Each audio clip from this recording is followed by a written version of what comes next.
బాలాత్రిపురసుందరి దేవి ఆలయంలో కూడా ప్రతి సంవత్సరం కూడా సీతారాముల కళ్యాణాన్ని నిర్వహిస్తా ఉన్నాం. పెద్దలు గౌరవనీయులు పేదల పెండిలి దత్తాత్రేయ గారు గత 40 సంవత్సరాల నుండి ఈ మందిరానికి ఇచ్చేస్తా ఉంటారు.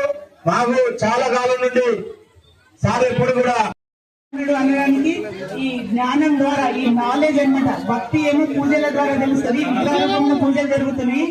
కానీ భగవంతుడు అనేవాడు సృష్టి పైన వచ్చినాడు. ఈ బ్రహ్మ విష్ణు మహేశ్వరుడు కూడా ఉన్నాడు సృష్టి పైన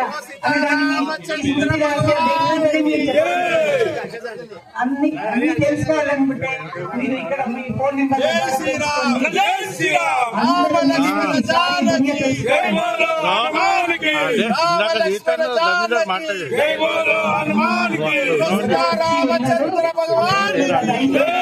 మళ్ళీ ఇంకా చెప్తుంటారు.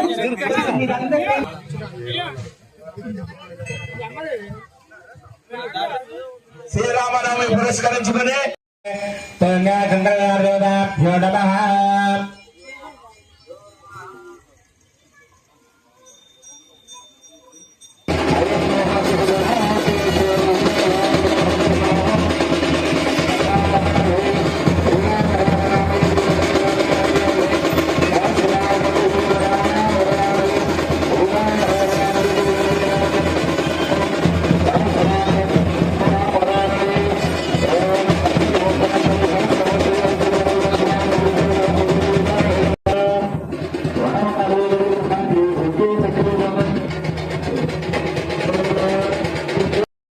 పేర్లు ఉన్నాయి రాముల వారికి. 108 కాదు, 1008 పేర్లు ఉన్నాయట.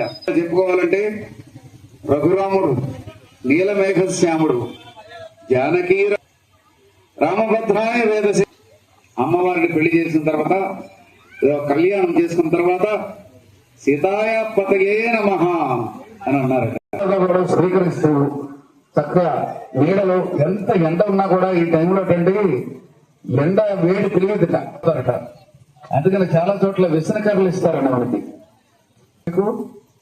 విశ్రాంతిగా స్వామివారి కళ్యాణం చూడమని.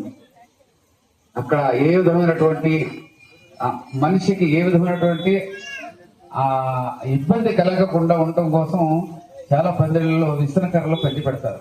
విశ్రాంతి తీసుకుంటూ విసనకర్రలతో విసురుకుంటూ స్వామివారి కళ్యాణం ఆనందంగా ఆహ్లాదంగా చూడాలి. సరస్సు మీద వేసుకుని మరి ఏ విధమైనటువంటి ఆ విషయాలు బయట విషయాలు మాట్లాడకుండా చక్కగా ఎడం చేతితో విసురుకుంటూ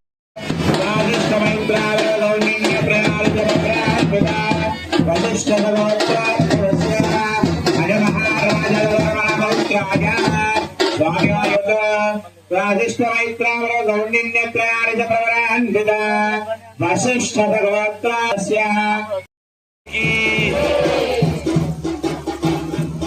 రూపోయం ప్రతిగృహీతాంతో మమాగ్రాపయామి. అమ్మవారికి అష్టోత్తరం అయిపోతుందండి. మంగళసూత్రానికి అదేవిధంగా స్వామి అమ్మకి రూపం.